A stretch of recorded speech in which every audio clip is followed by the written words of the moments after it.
বিশ্বের সবচেয়ে ধনী ব্যক্তি ইলন মাস্কের সময়টা মোটেও ভালো যাচ্ছে না। বিশেষ করে আদালতের কাঠগড়ায় তো একেবারেই নয়। সম্প্রতি ওপেন এআই এবং এর সহ প্রতিষ্ঠাতা স্যাম অল্টম্যানের বিরুদ্ধে করা বহুল আলোচিত মামলায় হেরে গেছেন মাস্ক। শুধু এই মামলায় নয়, একের পর এক আইনি লড়াইয়ে হারছেন তিনি। কিছুদিন আগে এক্স থেকে ছাঁটাই করা কর্মীদের পাওনা পরিশোধ নিয়ে লড়তে হয়েছে মাস্ককে। শেষমেশ কোটি ডলারের সমঝোতায় বাধ্য হন তিনি। এরপর কোম্পানির শেয়ার কেনার তথ্য গোপন করায় গুনেন বড় জরিমানা।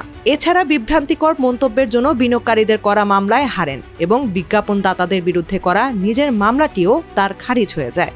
এমনকি সরকারের খরচ কমানোর জন্য মাস্কের তৈরি ডোজ বিভাগের কিছু পদক্ষেপও অসাংবিধানিক বলে বাতিল করে দেন আদালত। এত কিছুর পরও দমে যাওয়ার পাত্র নন মাস্ক। এর মূল কারণ তার বিপুল সম্পত্তি। খুব শীঘ্রই শেয়ার বাজারে আসতে যাচ্ছে মাস্কের রকেট কোম্পানি স্পেস এক্স। সব মিলিয়ে সম্পদের হিসাবে বিশ্বের প্রথম ট্রিলিয়নার হতে যাচ্ছেন মাস্ক। ওপেন এআইয়ের মামলায় হেরে যথারীতি ক্ষোভ প্রকাশ করেছেন মাস্ক। বিচারককে অপমান করে এক্সে লিখেছেন, এই রায় চোরদের লুটপাট করার লাইসেন্স দিয়ে দিল। আমি এই রায়ের বিরুদ্ধে আবারও আপিল করব।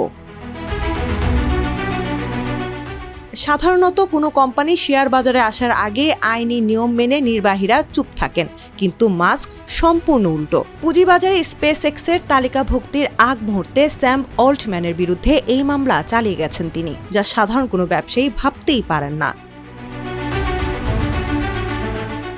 আইন বিশেষজ্ঞদের মতে আদালতে হেরে যে পরিমাণ জরিমানা বা খরচ হচ্ছে তা মাস্কের সম্পদের তুলনায় খুবই সামান্য। এর আগে টেসলার লাভের অংশ না দিয়েও কাঠামো ও কৌশল পরিবর্তনের মাধ্যমে শেয়ার হোল্ডারদের সমর্থন আদায় করেন তিনি।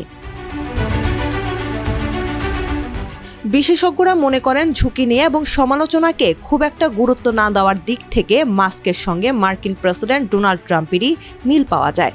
ট্রাম্পের মতোই মাস্কও শত্রুদের বিরুদ্ধে আইনি আক্রমণ করতে ওস্তাদ, এবং দিন শেষে কোনো নেতিবাচক পরাজয়ই এই দুইজনের গায়ে দাগ কাটতে পারে না।